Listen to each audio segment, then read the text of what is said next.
Hello there, I'm going to cook one of my favorite dishes today, kochu khar with nakha. And in English you call it taro. This is grown abundantly in Southeast Asia. There are very many varieties of it, however I'm going to cook the tuber one today. These are the ingredients that will be required to cook this item.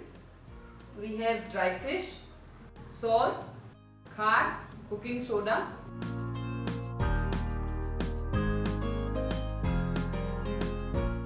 ginger, green chilies, onion. I have a mortar and pestle too.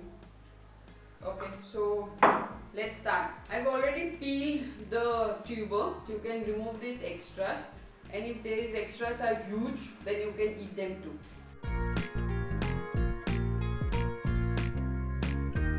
Let me show you how you chop it. Okay, so this should not have any shape because that's how it's cooked traditionally. And can you hear the sound?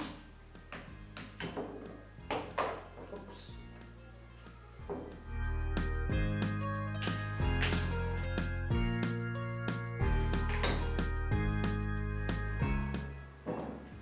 One thing about this tuber is, if it does not give that cracking sound, that means it isn't good.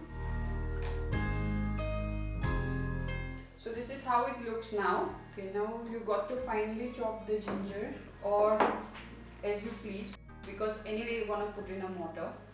I usually use rock salt. So let me just add some.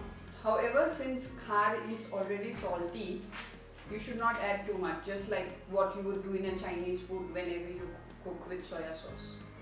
So just be careful with that. So I'm going to keep this aside and pound it later.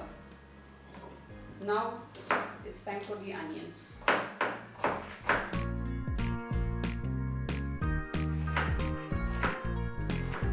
You can chop as you please. There is no standard size for this dish because everything should melt.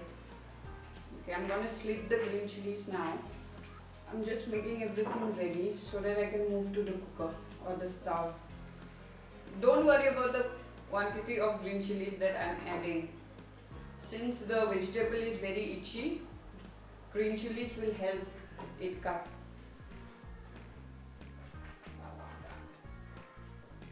So here you go, you have chopped onions, slit green chilies.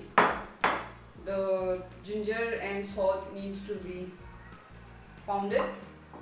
I'm using this fish called puthi, which my mom had dried. We usually sun dry them without salting at home. They are freshwater fish. We don't need oil for this dish. So first goes in the onion, then the green chilies, and here you have my ginger and salt paste. I'm going to scrape them out.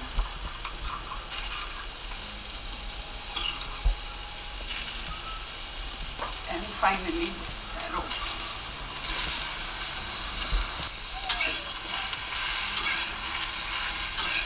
Let this stir them and mix well.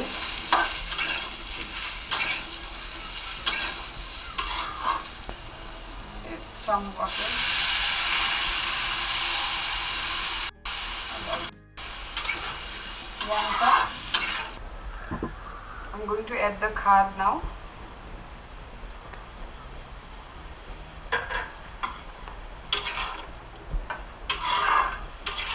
It's on high flame now. Once you see the water boiling, then all you have to do is cover the lid for at least 15 minutes. I will put the flame on sim now.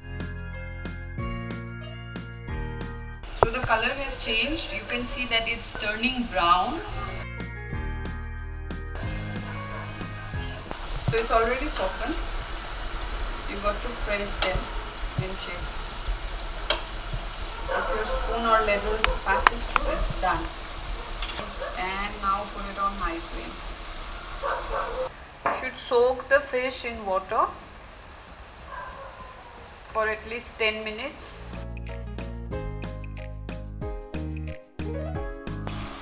I've added the dry fish. And now I'm going to stir it. Now I'm going to add about 1 cup of water again.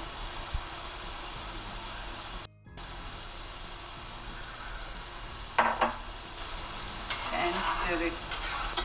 I'm going to cover this for another 5-10 minutes at a low flame.